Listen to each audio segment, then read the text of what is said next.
Se você nunca teve aula sobre escravidão no Brasil, do jeito que ela realmente aconteceu, fica aqui, dá o like e se inscreve no canal, porque o que você vai aprender nos próximos minutos vai mudar para sempre a forma como você vê esse país. O Brasil foi o maior importador de pessoas escravizadas da história humana, recebendo entre 4 e 5 milhões de africanos ao longo de quase 400 anos, um número que ainda hoje é subestimado nos livros didáticos. Para ter uma ideia da escala, os Estados Unidos, que carregam o peso histórico mais discutido do mundo sobre escravidão, receberam cerca de 400 mil africanos escravizados, 10 vezes menos do que o Brasil. E ainda assim, a escravidão brasileira é menos estudada, menos discutida e menos conhecida internacionalmente do que a norte-americana. Uma invisibilidade histórica que começa a ser questionada apenas agora. Para entender como tudo começou, precisamos voltar ao ano de 1500, quando Pedro Álvares Cabral aportou no território que os portugueses chamariam de Brasil, um nome que vem da madeira pau-brasil, a primeira riqueza explorada da terra. Os primeiros anos da colonização usaram o trabalho indígena através do escambo, uma troca de trabalho por objetos europeus, como facas e espelhos. Mas esse sistema logo mostrou seus limites para os colonizadores. Quando os portugueses decidiram plantar cana-de-açúcar em escala industrial, perceberam que precisariam de uma força de trabalho muito maior, muito mais controlável e muito mais permanente do que o escambo poderia oferecer. A primeira tentativa foi escravizar os próprios povos indígenas brasileiros. E durante algumas décadas, isso de fato aconteceu em larga escala, com aldeias inteiras sendo capturadas e forçadas ao trabalho nos engenhos. Você está aprendendo uma história que o Brasil demorou séculos para começar a contar honestamente. Dá o like agora e se inscreve no canal para não perder nenhum capítulo dessa saga. Mas a escravização indígena encontrou resistência brutal e inesperada. Os povos originários conheciam cada palmo da floresta, fugiam com facilidade e morriam em números devastadores de doenças europeias para as quais não tinham imunidade. Estima-se que entre 1500 e 1600, a população indígena do Brasil caiu de aproximadamente 5 milhões de pessoas para menos de 1 milhão, a maior catástrofe demográfica das Américas, causada principalmente por doenças e violência colonial.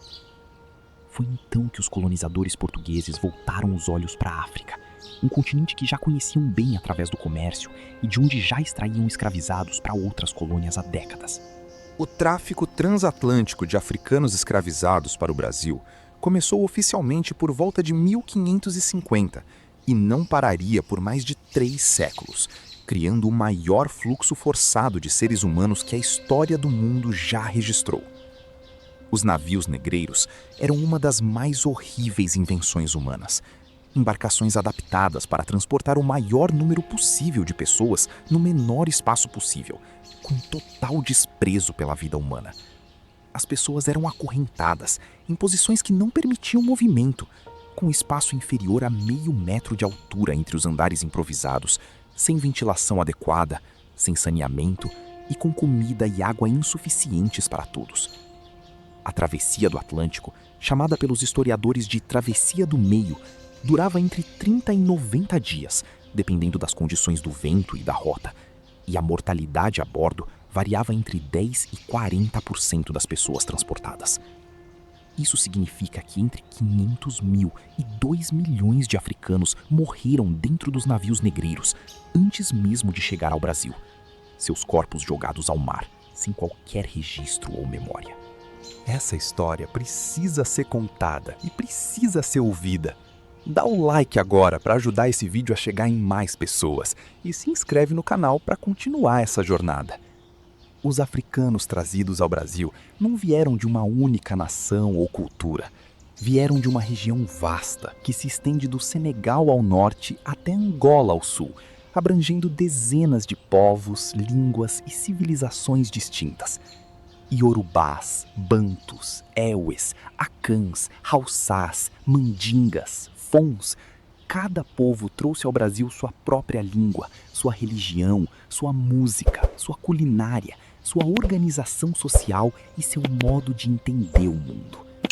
E é aqui que começa uma das histórias mais extraordinárias de resistência cultural da história humana. A forma como esses povos mantiveram sua identidade, sua fé e sua humanidade dentro de um sistema desenhado para destruir tudo isso.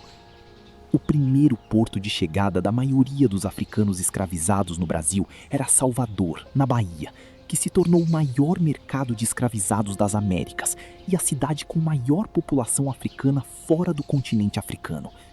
Ao chegar em Salvador ou em outros portos como Recife e Rio de Janeiro, as pessoas escravizadas eram imediatamente expostas para venda em mercados públicos, avaliadas como mercadoria e separadas de qualquer familiar que houvesse sobrevivido à travessia. A separação das famílias era uma política deliberada dos escravocratas. Manter os escravizados isolados de seus parentes e de pessoas que falavam a mesma língua tornava a comunicação e a organização de resistência muito mais difíceis. Os principais destinos dos africanos escravizados no Brasil variaram conforme os ciclos econômicos da colônia. O açúcar no Nordeste, durante os séculos XVI e XVII, o ouro em Minas Gerais no século XVIII e o café no Sudeste no século XIX. Se você está aqui, é porque essa história importa para você. Compartilhe esse vídeo com alguém que precisa saber disso e se inscreve no canal agora. O ciclo do açúcar foi o primeiro grande motor da escravidão brasileira.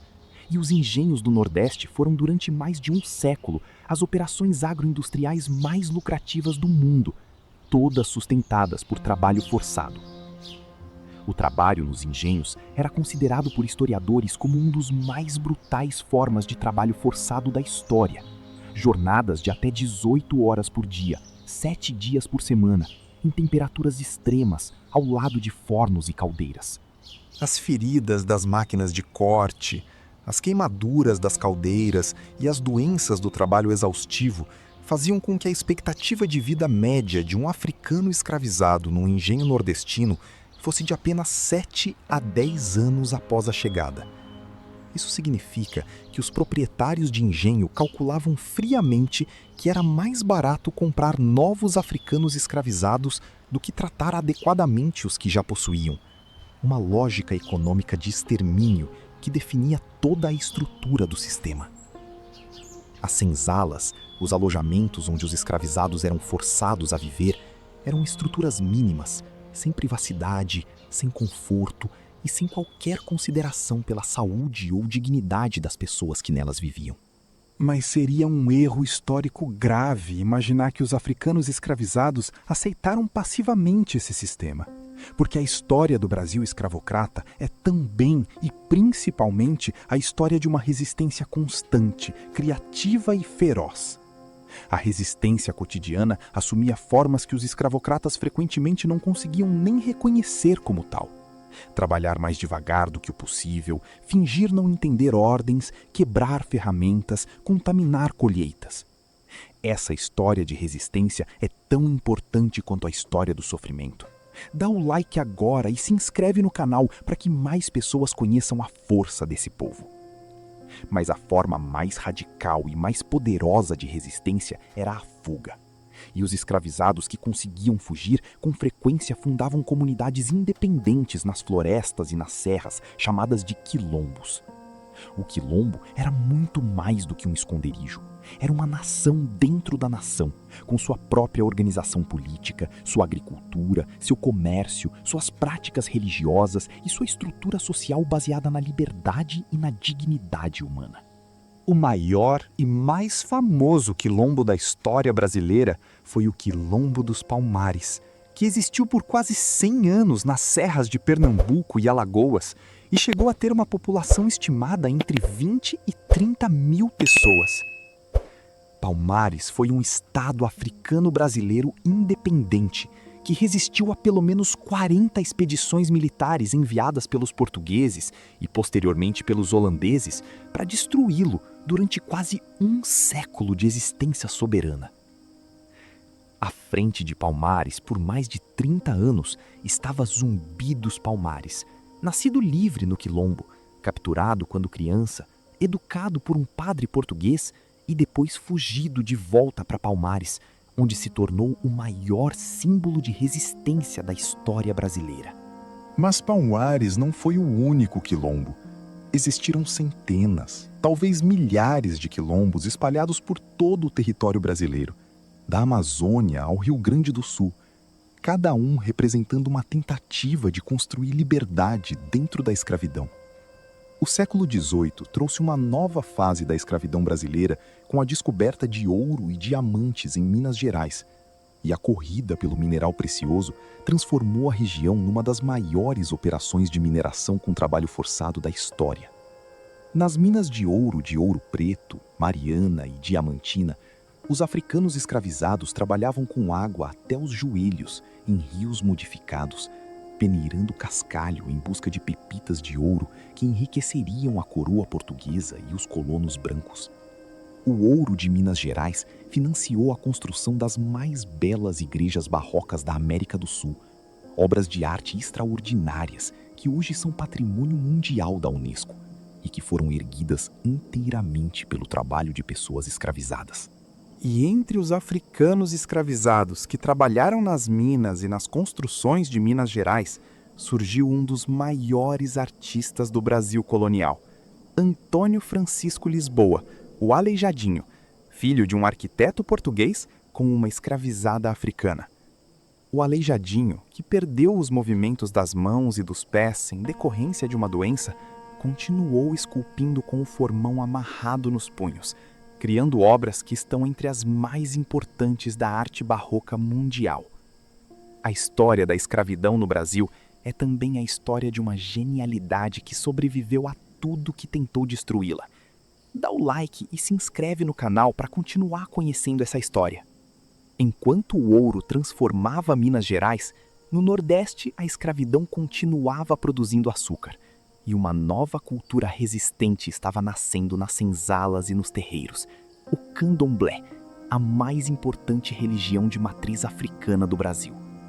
O candomblé foi uma obra coletiva de resistência espiritual. Africanos de diferentes nações e religiões distintas combinaram suas tradições para criar um sistema religioso que mantinha viva a conexão com a África, mesmo em território de escravidão. Para sobreviver à perseguição religiosa dos colonizadores católicos, os praticantes do candomblé desenvolveram o sincretismo. Cada orixá africano recebeu uma correspondência com um santo católico, permitindo praticar a fé ancestral sob aparência cristã. Outra criação extraordinária de resistência e identidade africana no Brasil foi a capoeira, uma arte marcial disfarçada de dança, criada pelos africanos escravizados como forma de treinar combate sob os olhos dos senhores sem que eles percebessem o que estava acontecendo. A música, o ritmo, o lundum que evoluiu para o samba, o batuque dos terreiros, cada expressão artística que hoje o mundo reconhece como genuinamente brasileira tem suas raízes mais profundas na criatividade e na resistência dos africanos escravizados. Tudo que você reconhece como cultura brasileira passou pelas mãos e pela alma dos africanos escravizados. Dá o like nesse vídeo e compartilha essa história que precisa ser conhecida. O século XIX trouxe pressões internacionais crescentes contra o tráfico de africanos escravizados, principalmente da Inglaterra, que havia abolido o comércio de escravos em seu próprio império em 1807 e passou a pressionar ativamente outros países. O Brasil respondeu às pressões inglesas com uma das maiores hipocrisias da história diplomática. Assinou tratados internacionais proibindo o tráfico em 1826 e em 1831 e continuou trazendo africanos escravizados em números recordes por mais 20 anos. A lei de 1831 que proibia o tráfico ficou tão famosa pelo seu descumprimento que os brasileiros criaram uma expressão que existe até hoje: lei para inglês ver, expressão que significa uma lei criada apenas para aparentar cumprimento, sem intenção real de ser seguida. Foi só em 1850, com a Lei Eusébio de Queiroz, que o tráfico transatlântico de africanos escravizados para o Brasil foi efetivamente interrompido, não por bondade dos brasileiros, mas pela pressão naval britânica que começou a apreender navios negreiros dentro de portos brasileiros. Com o fim do tráfico, Os escravocratas brasileiros precisaram de uma nova fonte de mão de obra escravizada. E a solução que encontraram foi igualmente brutal: o tráfico interno. A venda de africanos e afrodescendentes escravizados de uma região do Brasil para outra. Com o boom do café no sudeste brasileiro, especialmente no Vale do Paraíba, em São Paulo, milhares de africanos e afrodescendentes escravizados foram transferidos à força do Nordeste para as fazendas cafeeiras, separando famílias que haviam passado gerações juntas. Estamos chegando nos capítulos finais dessa história que o Brasil demorou para contar. Dá o like agora e se inscreve no canal para os próximos vídeos sobre a história que nos formou. O movimento abolicionista brasileiro cresceu ao longo do século XIX, alimentado por figuras como José do Patrocínio, Luiz Gama e André Rebouças, todos homens negros que usaram a escrita, a advocacia e a política para combater o sistema que os oprimia. Luiz Gama merece destaque especial. Vendido como escravizado pelo próprio pai aos 10 anos, aprendeu a ler sozinho, tornou-se advogado autodidata e libertou mais de 500 pessoas escravizadas através de processos judiciais, usando a lei dos escravocratas contra eles mesmos. A princesa Isabel, regente do império durante a ausência de seu pai Dom Pedro II em viagem à Europa, assinou a Lei Áurea em 13 de maio de 1888, tornando o Brasil o último país do mundo ocidental a abolir formalmente a escravidão. A Lei Áurea tinha apenas 2 artigos e menos de 100 palavras, tornando-se o documento mais curto e ao mesmo tempo um dos mais importantes da história brasileira. Mas sua brevidade escondia o que ela não dizia. O que a Lei Áurea não dizia era igualmente importante. Ela não previa nenhuma indenização, nenhuma política de integração, nenhuma distribuição de terra, nenhum acesso garantido à educação, nenhum apoio para as quase 1 milhão de pessoas que libertava da noite para o dia. Em contraste, quando a escravidão foi abolida nos Estados Unidos após a Guerra Civil, os escravocratas derrotados receberam indenizações significativas do governo federal, enquanto os libertos não receberam nada, um padrão que o Brasil seguiu de forma ainda mais absoluta. A abolição sem reparação criou uma situação que o sociólogo Florestan Fernandes descreveu como a integração do negro na sociedade de classes. Libertos formalmente, mas sem os meios materiais para exercer essa liberdade de forma real. Simultaneamente à abolição, o governo brasileiro incentivou ativamente a imigração europeia para substituir a mão de obra negra nas fazendas, oferecendo terras, passagens pagas e apoio financeiro aos imigrantes, que negou sistematicamente aos libertos. Essa parte da história explica muito do Brasil que temos hoje, e ela precisa ser conhecida por todos. Dá o like agora e compartilha esse vídeo com quem você ama. O resultado foi uma segregação racial não declarada, que empurrou a população negra para as periferias das cidades, para os trabalhos mais pesados e menos remunerados, e para o acesso mais limitado à educação e à saúde. Essa estrutura de desigualdade racial não foi um acidente histórico, nem uma consequência inevitável. Foi uma escolha política deliberada de uma elite que queria manter os benefícios econômicos da exploração do trabalho negro sem a inconveniência formal da escravidão. A ideologia do branqueamento, defendida abertamente por intelectuais e políticos brasileiros do final do século XIX e início do XX, propunha que a miscigenação progressiva com europeus eliminaria biologicamente a população negra em poucas gerações. Essa ideologia do branqueamento, que hoje reconhecemos como genocídio cultural e simbólico, foi política de Estado no Brasil por décadas, influenciando desde políticas de imigração até a produção artística e intelectual do país.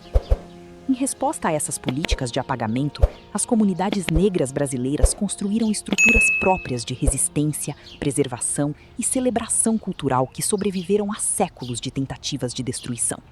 Os Irmandades Negras, como a Irmandade de Nossa Senhora do Rosário dos Homens Pretos, existem desde o século XVII e funcionavam como redes de solidariedade que chegavam a comprar a liberdade de membros escravizados.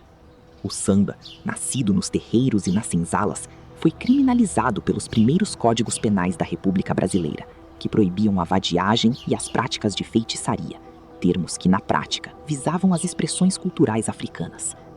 A história da resistência cultural negra no Brasil é uma das mais extraordinárias histórias de sobrevivência que o mundo já produziu. Dá o like agora e se inscreve no canal.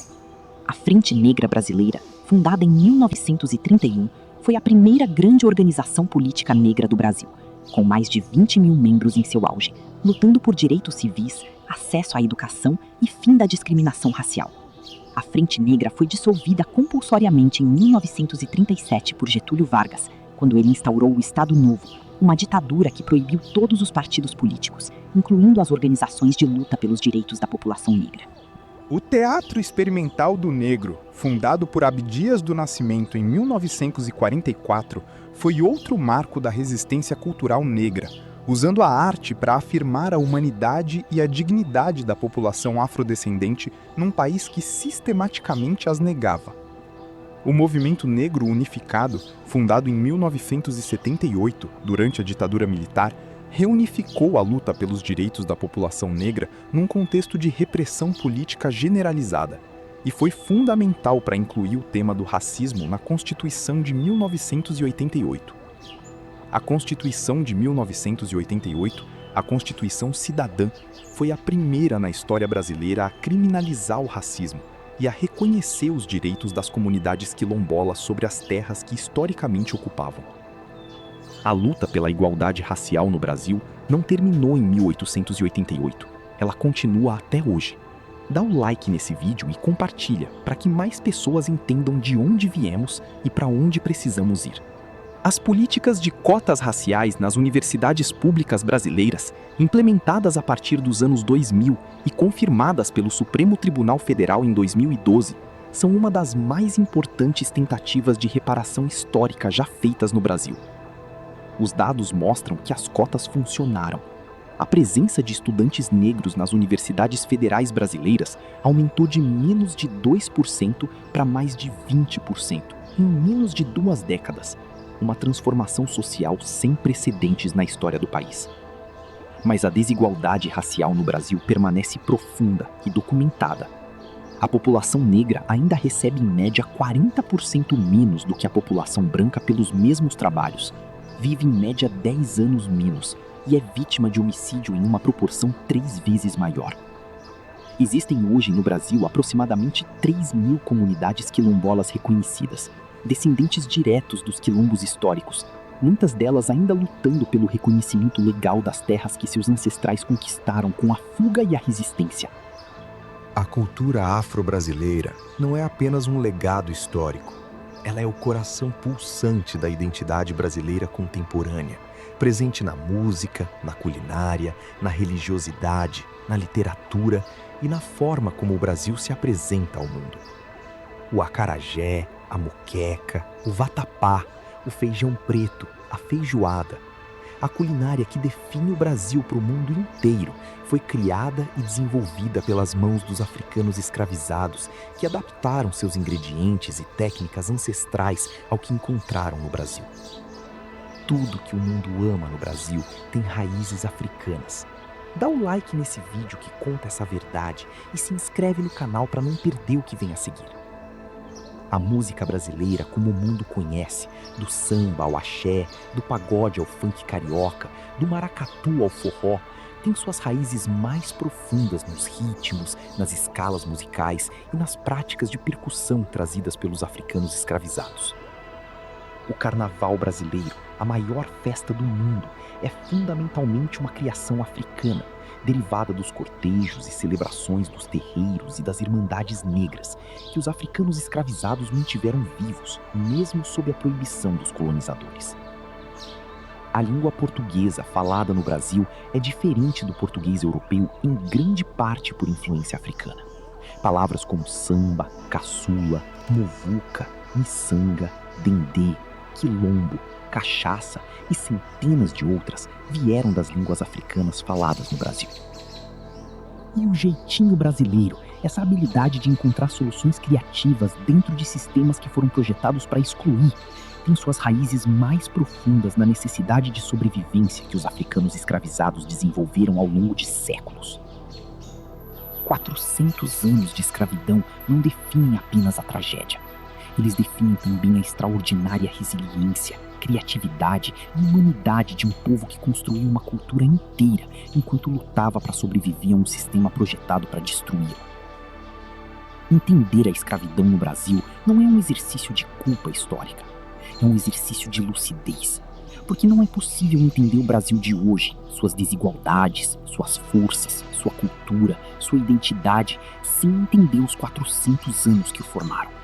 O Brasil ainda não fez seu acerto de contas completo com essa história. E esse acerto não passa apenas por leis e políticas públicas.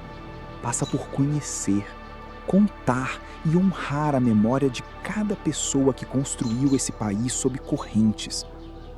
Cada brasileiro que existe hoje, independentemente de sua cor, de sua origem ou de sua identidade, carrega em si a herança de pessoas que sobreviveram ao insuportável e criaram beleza onde havia horror. E essa herança merece ser honrada com a verdade. Se esse vídeo te tocou, te ensinou algo que você não sabia, ou te fez pensar diferente sobre o Brasil, dá o like agora, se inscreve no canal e compartilha com quem você ama, porque essa história pertence a todos nós e precisa ser contada para sempre.